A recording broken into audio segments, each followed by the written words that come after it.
Hey there, Chadi Bazzi here, and welcome to another episode of the Top Listing Agent Show. Today we have a wonderful guest out of Silicon Valley who is crushing it, who is a person of contribution, who is going to share a lot of tactics and strategies with you today on how and what she did to get to the level of production to where she's doing over $100 million this year in volume and has been doing that consistently for many years. And I wanted to throw that number out there for a reason. And the reason is I want to capture your attention.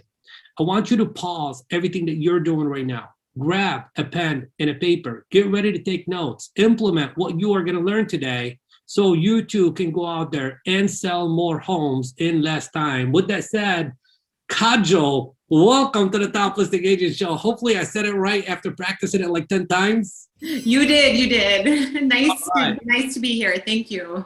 Awesome. So Kaajal, let's just begin by, just getting a little bit into, a little bit of history, like, who are you? How did you get involved in this business and how did you become so awesome?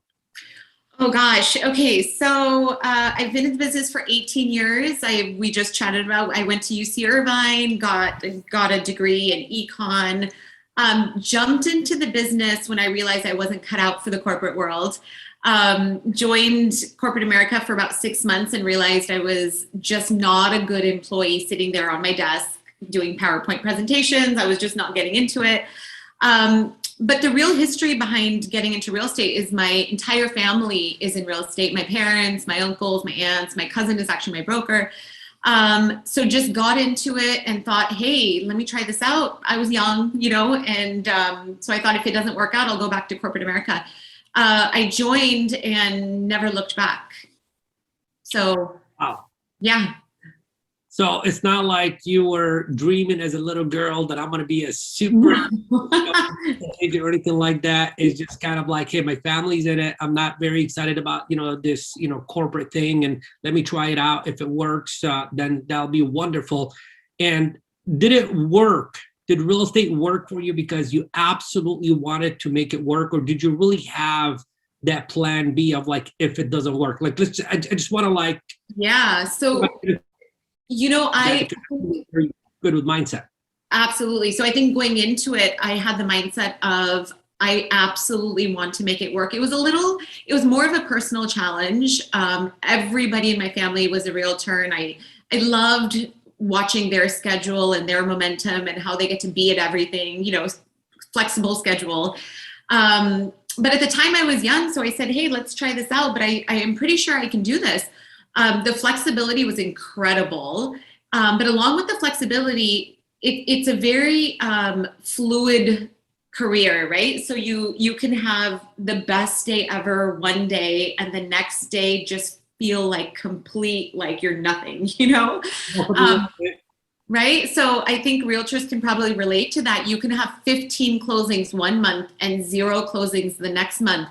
And how you manage that and mentally manage it, I would say, what is challenging. But I think that's kind of what drew me into it. It's a constant changing environment. It's constantly challenging. So when I joined, I actually got a mentor who was hiring me as a buyer's agent. And I think it's the best way, if there's any new agents listening to this, I think it's the best way to start a real estate career is to join somebody who's been in it. And I still remember the first day walking in. At that time, it was Remax, and I walked in. And I met my mentor, and I'm still in touch with him. I love him to death, and I've learned so much from him because I would walk in, and it wasn't very warm and fuzzy and cozy, and it was not anything you saw on HGTV. And I remember him telling me that getting into this business, you have to know it's a manic feeling, right? It's like the ups and downs, but you have to stay on this like straight line. Don't go up and don't go down, just stay on that straight line and you'll be fine. And this was 20 years ago. And that resonates with me so much because even now, this year has been wild. 2021 for realtors has been absolutely wild. But, you come through those couple of weeks where it's on the slower side and you kind of feel like, whoa, what's going on? But as long as you stick on that straight straight line of emotions. You can kind of go through the ups and downs. So that's kind of how I got started. But within the first 30 days, my mentor, he did no buyers. He did no buyers. So he just kind of threw me into it and said, you figure it out. I'm here for you. And it was the best way to learn. And within the first 3 weeks, I got one of his listings under contract with a buyer. So that was super fulfilling, super rewarding. And it happened relatively quickly, but I do have to say on a daily basis, I was on it. I went to work like I was going to work, like I was getting paid. I had no idea if I was going to actually sell something quickly. So within the first 30 days, I had my first transaction. I still remember the feeling of getting that check, feeling of like, ooh, this young couple is, I mean, I was 22, 23 years old. It was the best feeling. And then from there, it just continued. I never looked back. Actually, my broker at the time, she was so sweet. She said, I really feel like you can do this, but just to kind of give you that extra like comfort, I'm going to give you a $2,500 stipend a month if you don't close a deal. And I have to look back, and I never took the $2,500. Well, somebody else probably depended on that. So I'm like, yeah. Mentally it could hurt somebody to have that financial support, because then you really don't have to work as hard. So for you, I imagine that you don't even want that. Nope. Good. I almost felt like, to me, it's like if I took that, it would kind of defeat the purpose of trying to make it happen. So I never took it. It was nice to have. First transaction, first month, and my first year I closed 36 homes. But I have to say, I credit so much of that to my mentor, because he literally would just feed me buyers off of his listings, and whether they bought his listing or something else, the clientele was there because of that reason. So as a new agent, I think joining a mentor, joining some sort of seasoned listing agent is such a great way to learn. Good. So what we're going to do today is we're going to talk to two types of agents. We're going to talk to those that really should be underneath a mentor right now because they're newer in the business. And then we're going to talk to the agent that's already, doing good production, but kind of plateaued, and the importance of them actually hiring a mentor, whoever that might be, where we don't advocate one over the other or anything like that. And, a couple of things that you talked about that I want to expand on a little bit more. And you said, in my own words, emotional management, because, you're absolutely right. One day, you generate a couple of leads, you take a listing, you like all the stars are aligning and it's a perfect day. And you wish you could have a day like that every single day, followed by a week or 2 weeks or a month or 2 months for some people in some industries to where absolutely nothing's happening and it's all crickets. How do you keep your emotions in check such that you're able to show up at your best, being every single day, continuing to believe that there's light at the end of the tunnel? Yeah, it's so challenging. And you probably know this too. It truly is. It's an active effort on a daily basis. And I think as I've gotten, let's say more, so, when you're a brand new agent and you have maybe very little responsibilities, I had no kids at the time, I wasn't married at the time. So you have very little responsibility. So you're really just like managing yourself, really. At that time, I would definitely stick to a workout routine. I would stick to making sure that I would vocalize my feelings to my mentor so that he could talk me through like, ooh, I'm having like really crappy month. Like, what do you think? Am I going to get out of this? So being really vocal with whoever you trust is so important to go through that. But fast forward, when you start getting to this hustle bustle mode of like, okay, daily leads and daily contracts and all that fun stuff, my saving grace really is podcasts. It is, you have a podcast. There's probably something in you that, that kind of ventured you into this. But you have to realize that in this business, everybody goes through it. Everybody goes through meeting people that you wish you never met, right? But you take that as a learning lesson. You don't take it to heart. I have to remind myself that if there's something that happens between me and a client, or maybe me and another agent, or whatever the case may be, you have to remind yourself, like, don't take it personally. You don't know them personally. You have no idea what's happening in their lives. So kind of like removing yourself from those scenarios, emotionally speaking, And then just keeping up to date with these coaches. So I actively listen to Tom Ferry podcasts daily. One of my favorite books is Tim Grover's Winning, and I swear I'm on round 3 of it. I don't sit there and read a book, but I do Audible. So when I'm out with the kids and I'm at a soccer game and I'm driving there and I have some downtime, I throw in my AirPods and listen to a chapter. It kind of normalizes the feelings of, let's say you are going through a funk. And I have to say, like, this year has been so wild with everything, whether it's work or the kids at home and the whole COVID situation, everything. You just could get stuck in those feelings. And when work is happening and busy and you have deals closing, it's hard to stop and actually check in with yourself, but you have to remind yourself to check in with yourself. So the podcast and the audibles helped me tremendously. Love it. So here's what I wrote down. I said, just so I could back it out. I said, one workout, what a way for you to release the tension and to get that dopamine to feel good. Number 2, he said, vocalize. So we're talking about a support system. We're talking about what is coming out of your mouth and who's supporting the conversation that you're having, and correcting that conversation many times, because you could be, having the wrong conversation because it's happening in your mind. And then there's somebody that, once you vocalize it, they correct you and bring things back to perspective and take you back to hope, take you back to clarity, take you back to certainty. Right. So, and then he said, what are you hearing, whether it's audible or whether it is, a podcast? And I'd rather listen to that than to listen to the negativity of the other agents and the news and everything else that's happening, which is going to totally impact how you're thinking and how you're feeling and the actions that you take. And then you've said, hey, don't take things personally. Don't take things personally. It's not about you. Let it be about them. And then you said reading. So basically what you're describing right there is a winning formula. And I'm going to challenge every single person out there to incorporate reading every single day, even if it's 5 minutes. What you read may be exactly what you needed to read in that moment to get you through the day. Listen to, the podcast, listen to Audible, and then get freaking damn moving. Do some kind of exercise every single day. And is that going to be the thing that's going to create more miracles in your life? Absolutely, 100%. Is it going to be a miracle every single day? No. Are you still going to encounter not so good days? Absolutely. But you'll encounter a lot less of those not so good days. So this is awesome. So now let's just shift gears a little bit, Kaajal, to production. Mm-hmm. Production. Look, everybody that's watching this or listening to this, they want another extra deal every single month. What I say, some want 10, 15 extra, whatever, but let's just begin in baby steps.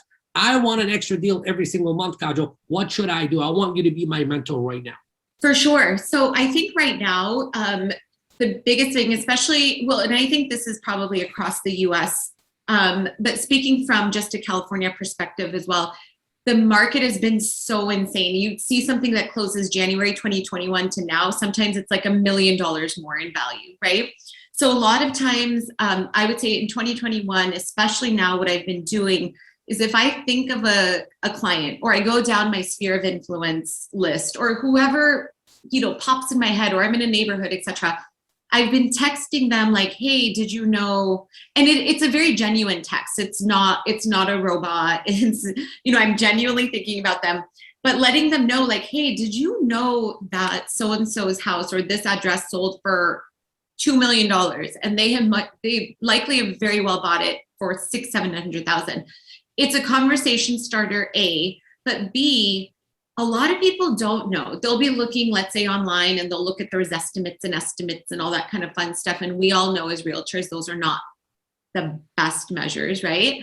So you kind of want to be that resource. So just going down a list of people you've worked with, people, if you're new, even like anybody that you're farming, if you have a farm of people that you are getting to know, just letting them know what's happening in the market, what a recent house sold for is such a conversation starter. So I started this experiment like a couple of weeks ago of just I don't know if anybody uses RPR on this. It's a tool that we use to look at values, and it's like average of the neighborhood and those kind of things. But I started screenshotting it for certain people and just texting it out to them. The amount of calls back I got about, wait, what? My neighborhood did what? Because you have to realize people that are not in the business are not constantly think about market value like we do, right? We're driving around the neighborhood thinking, oh, I remember when I sold this in 2010 for $300,000 and today it's like $3 million. I mean, that's like very exaggerated, but the values have gone up so dramatically. It's you want to share this information with zero expectation back, right? Don't expect them to pick up the phone and say, hey, I want to sell my house. That's, I mean, if that happens, great. But it's a conversation starter. So I started this experiment a couple of weeks ago, and it's procured into a few listing appointments, and not necessarily the person that I texted, but once last week, it was a neighbor of the person I texted, and he said, oh, I think my neighbor's thinking about selling. I'll let him know that house sold for X amount of dollars. So I went for that listing appointment, and it turns out that they need to sell and buy. So adding an extra deal a month could be as easy as sitting, and honestly, a lot of times I'm sitting in the car waiting for my kids to come out of school or something. I have 20 extra minutes, and I sit there and just bang it out. Just, text who you know. The other one, and this is something that I think we all do, but it's, just like as soon as you sell something, letting the neighbors know you sold it and for how much. Because what happens is for 30 days, they're just going to see the pending sign. They're so curious about what it's pending for, especially in today's market.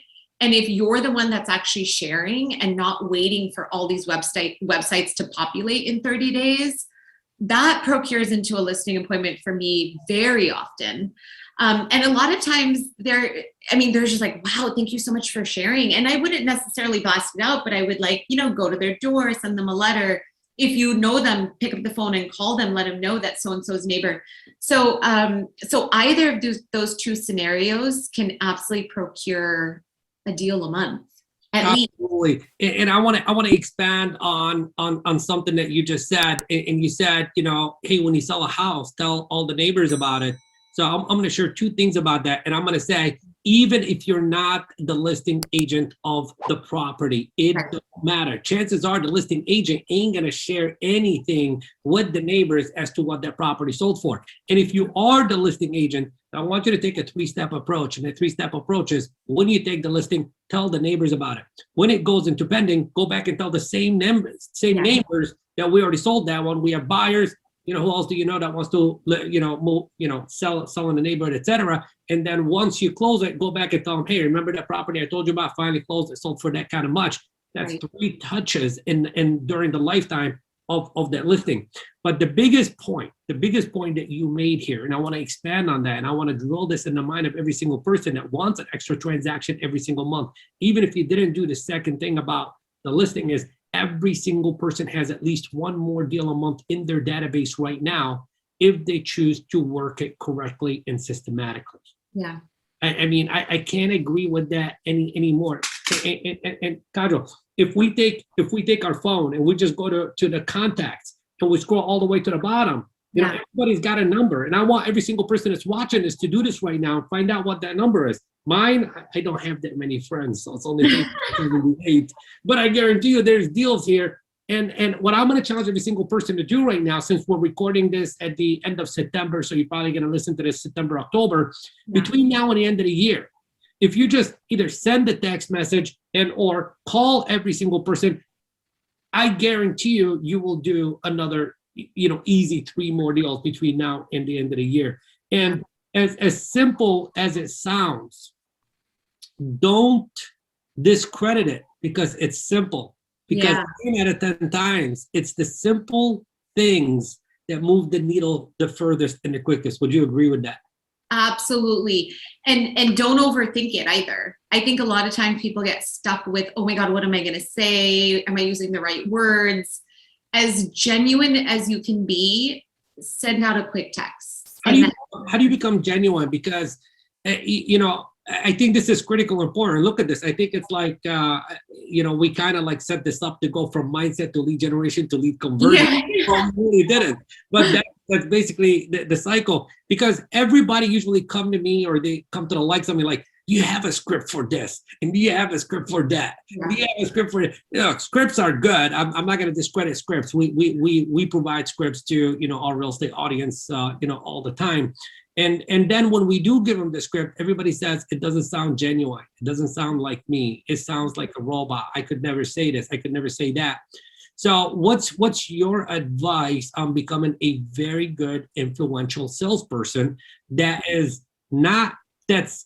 selling selflessly, not selfishly, selling selflessly, and that's the way to be genuine? What's your advice? What are your tactics, strategies, et cetera, on that? Absolutely. So don't overthink it, right? It's huge.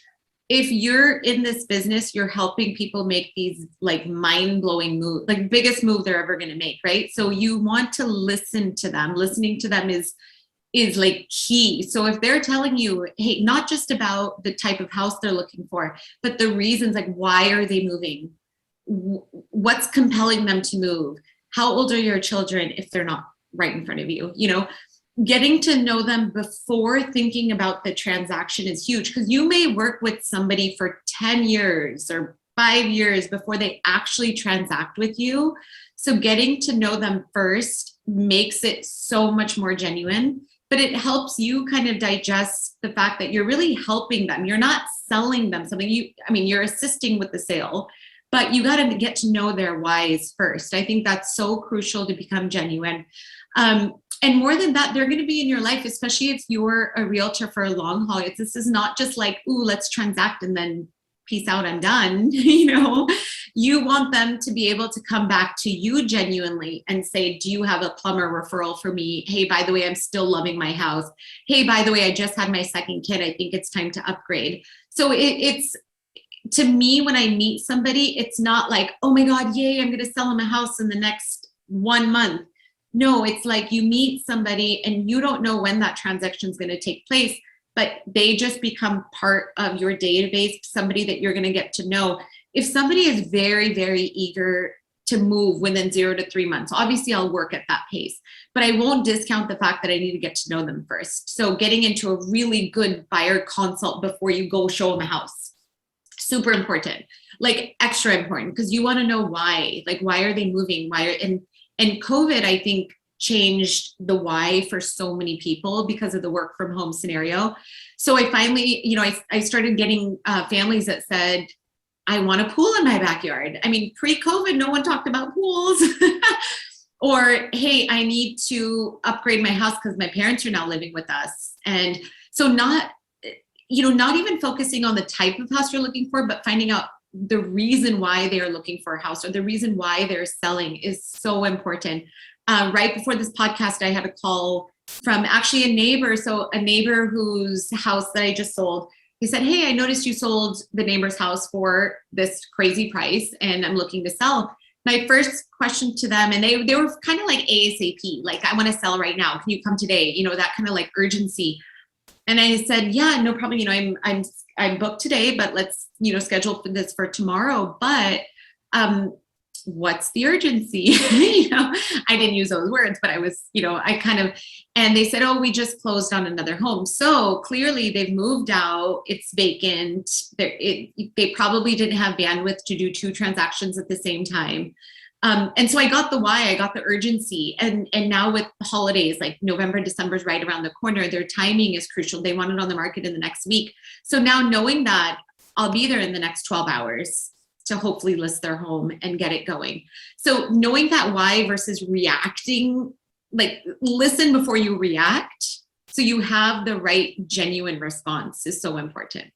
So number one is that, take a look at the human as a human, not a dollar sign. Yeah, absolutely.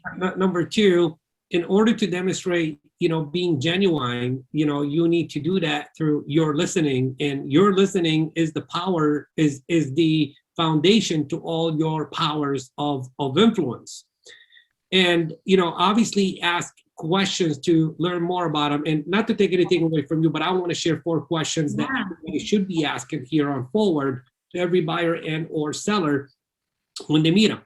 Number one, what is important to you about blank? What is important to you about buying? What is important to you about selling? What is important to you about moving to this area, etc. And then ask, what will blank do for you? And then get a little bit deeper. And ultimately, what will that do? And then say, hey, tell me more about them. See, now they're beginning to open up and tell you all the things that you need to know that is important to them. Then all of a sudden, your focus is not on selling the house or helping them buy a home. Your focus is on their most important desires, their most important needs, and or their most important challenge that they need your help in overcoming. Right. And that conversation is no longer a real estate conversation. It is a friend helping a friend. Yeah, it's a life conversation. Yeah, absolutely. I have clients that come to me that say, oh, we're not really ready for another year. 2 months go by, they're pending, So sometimes it's like you just having those conversations. I find out that couple was expecting. And so I think for them, it's like, oh, in a year, like when the baby comes, but if the right house comes about is where the conversation led. So just having that dialogue is the genuine dialogue. There's no script to that. It's just getting to know why they want to buy or sell is so important to becoming genuine. So how does one get comfortable enough in their own skin to be able to detach from the transaction and focus more on the conversation? God, that's such a great question. And I think you kind of nailed it. Like detaching yourself from the outcome is like the end. Yeah, I mean, you have to detach yourself from the outcome or everything will be a struggle. Like imagine not every transaction closes. Not every transaction. I mean, I've had some crazy transactions. I've had a transaction once where the seller tried to kill himself mid escrow. And I mean, we were well into escrow and this happened, and I heard from his wife and his doctor and this and that. And so anyways, long story short, we canceled. And I had no idea that, who knows, like who knew what was going on really inside the four walls, right? But detaching yourself from the outcome, it's a very challenging thing to master because this is how we're entrepreneurs, we're self-employed. This is how we pay our bills, right? So of course you're attached to the outcome. These are our paychecks is really, but detaching yourself from the outcome and having enough funnel come through. So, and I think it was my mentor or coach, somebody had mentioned this to me way early in my career that you may be working with 10 people at once. Your pipeline should always be 10 plus people, 10 solid plus people. And you have to safely assume half are not going to work out. And it was kind of a way that I detached myself from the outcome, because then you're not like, ooh, I have 10 people calling me and 10 people seeing property. I'm not expecting all 10 to close. If they all close, more power to me. But in any scenario, that's never the case. Something's going to happen. We have no control over these people's lives. You never know what's going to happen. You have no idea when they're going to just wake up and change their mind. But that's kind of where the genuine conversation comes, because you don't want to just lose those 5 people either. You have to realize staying detached from the outcome doesn't mean that the people you're detached from are not your clients. They're still your clients until they say, stop calling me or, hey, I'm not interested anymore. I'm sorry. So detach from the outcome and just attach to the process. Yes, is so key. And having enough people in your pipeline so you're not attached to that one person that may or may not close. I think that's the hardest part. And I remember as a newer agent feeling like this, where it was like you give all your love and energy and everything to that one person. And if that one person, it's like you're done, it's the worst feeling. So keeping up with, all these other keeping up with your marketing, your open houses, etc. The deal's not closed until it's actually closed. And even when it's closed, sometimes it's not really closed, right? Because we still deal with issues after the fact. So having enough dialogue, having enough people in your pipeline, doing enough of the open houses so you meet new people, And for seasoned agents and speaking to your sphere to continue the referral source, etc., having enough people to talk to so that you're not just stuck on that one, and practicing that makes you really unattached, I would say. And so diversifying your business, diversifying your lead generation. Yeah. I'm just curious to find out, how many lead generation systems you think a person needs to keep that pipeline full of like 10 plus solid, leads that are about to list and or sell or anything like that. We've already mentioned two. We mentioned one, the importance of working your database, just fearing your past clients. Another one was, just being, just listed, just sold, etc. kind of thing. What's another one or two that you think are a must for people to incorporate as part of their, marketing and or lead generation strategy? So I think for me, a lot of my business does come from online leads, and I don't pay for online leads, but just keeping up to date with reviews and information, Yelp, Zillow, Google, making sure those pages are active. And granted, it's harder when you're a newer agent, but whatever it is, do something with your Google, Yelp, and Zillow page. How do you get people, like, one of the frustrations that a lot of people always encounter is trying to get that review. Like, one, how important is it to get to the review? And what have you found to be a winning formula to get people to actually give you a review? Oh yeah, that's actually, I mean, I still struggle with that because, and even for us, it's like, you eat at a restaurant and then you get a link saying, how was your experience? And then you're like, oh, I actually want to do this. But think about it, there's no reason why you're not doing it except you either forget about it or, ooh, it's not user friendly. So it's like, am I really going to sit at the computer and do this review? You don't think about it the way the business owner thinks about it. So just taking it at face value, like sending them, I usually send out a review kind of reminder or email. I mean, I should really be doing it sooner, but like within a month after we close, just so they've digested the home. We've had a few interactions post-closing. I don't want them to feel like, oh, we closed and then peace out, I'm gone, So just getting them comfortable in their new home and like feeling their new home before actually saying, yay, I loved my realtor, or no, I didn't like her.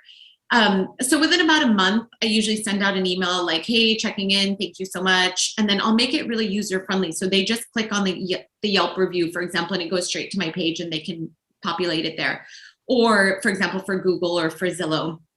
If I send 10 out, I may get like 5 or 6 back, which I think is pretty good. With the other ones, I'll continue to send a reminder. And some of them just will never do it. And they'll maybe a year later, like, oh my God, Kaajal, I never did your review, So it's like one of those things. I don't really send out any like, oh, here's a Starbucks card for my review or something. I know some of my co-agents do that. It's kind of like I do send out like thank you notes, like, hey, thank you so much. I totally appreciate this. For the most part, that usually works with a few reminders, but you have to remember how you are with reviews. Like we'll stay in a hotel and I'm like, oh my gosh, that was the best experience ever. I'm so excited to review. I'll come home and totally forget about it. Yeah. So it's the same thing with our clients. They really do love you. It's just that you have to kind of nudge and remind them. So the bottom line is they are very important. I think we do live in a world of, reviews and, we talk about everything online and what other people have to say and think and, have experienced that will help you make the decision. So it's critically important for our audience to go out there and do it and understand right now and accept the fact that not 100% of the people, no matter how much they love you, are actually going to write you a review for whatever odd reason. It's just that you need to do that, do your due diligence, 1 reminder, 2 reminders, 3 reminders, etc., and try to get them to write you a review, etc. Now, earlier, we mentioned a couple of things that I wanted to ask you some questions about it, because you mentioned, the importance of, reading, and you said the book Winning by Tim Grover. I haven't read that one. That's a new one, right? It's incredible. Is it better than the first one? It's better than Relentless, in my opinion. Yes. Awesome. So that's going to go on my reading list. And obviously it's an endorsement for every single person to go out there and get that book. What's an audio book that you just keep going back to and listening to over and over and over again that Oh my you God, if I could screenshot my Audible to you guys, I totally will. Because I've been through a lot of them. Actually, I'm going to pull it up right now. So Winning is one of my biggest ones. that's an audible. Yeah, it is. I just started Emotional Agility, which the premise of the book is how to keep your emotions flexible. It's a really good, I would say, life book. It's not necessarily just in business, but it's like with kids and life and all that kind of fun stuff. And I think it really stemmed from like how COVID just came out of nowhere. And it's like some people just totally shut down and some people continued. Our business continued. So we had to keep our mojo on, our positive vibes on, and all that fun stuff. But it's very hard to do that when everybody else is shut down. Right. And it's like, so it was an interesting year. And I think that's kind of where that book came from. The other one that I love is Think Like a Monk by Jay Shetty. Okay. Incredible. I've probably heard that like 4 times. I'll take my favorite chapters and just like, replay them. And then Grant Cardone's How to Get and Stay Motivated.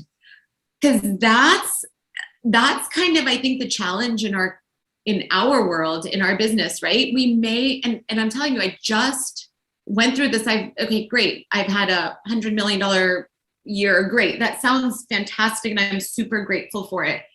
But you get to a point where you've had a couple of slow weeks and you kind of feel like a little pea again, right? And you have to remind yourself like, hey, our business is up and down. I think the realtors that I just love following are people that stay consistent, because I think that's the hardest thing to do in our business. For someone to, I've had a couple of few months this year where I did close 14, 15, 16 transactions. And, some people were saying, oh my gosh, congratulations, this and that. I couldn't take that because I'm like, hey, first of all, I appreciate it. But second of all, congratulate me if I actually did that for like 12 consecutive months. I think that'd be incredible. Like, then sure, I'll throw a party, So I think staying consistent, and I love following realtors. I admire realtors who can do that, because I think that's the hardest thing to do. You could do that. You could have a stellar year and may have a really crappy second year, but to actually have like a career where every year you're having a minimum of X units or whatever, and every year you're getting a little bit better and a little bit better. I think those are the ones that I just admire the most. Well, that's been so valuable advice, Kaajal. I'm still pronouncing that right, Kaajal. You got it right, yeah, Kaajal. Very good.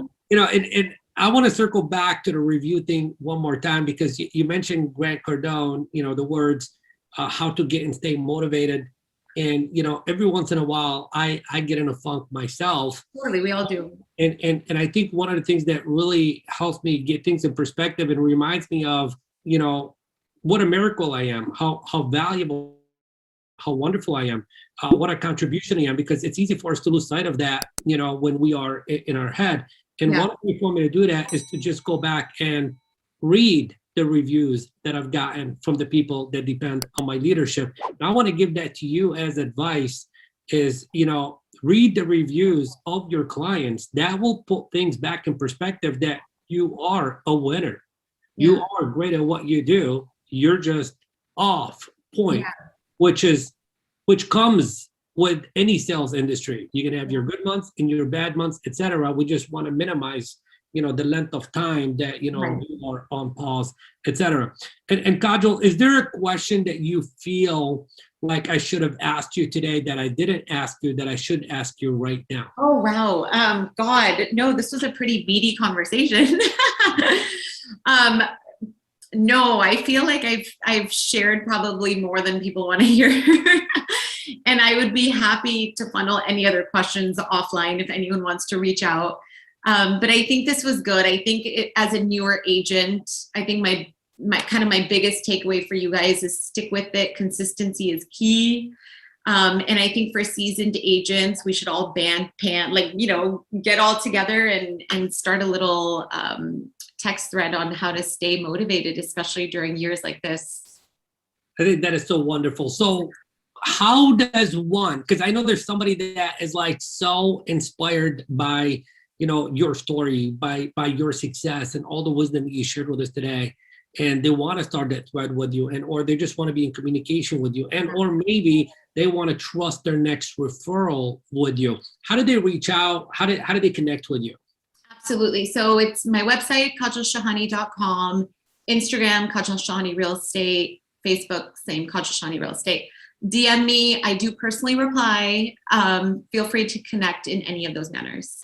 I love it. And we will, for the people that are listening to this while they're driving or working out, you can always go to tlashow.com or chadibazzi.tv, where I will link her Instagram, Facebook, her website, and everything in order for you to connect with her.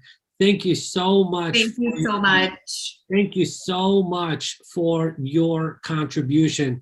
And to our audience, thank you for your listening. And please connect with Kaajal. Send her a referral. Say thank you to her for taking her time and sharing all that wisdom with you today. We'll see you on the next episode of the Top Listing Agent Show. Take care. Thank you.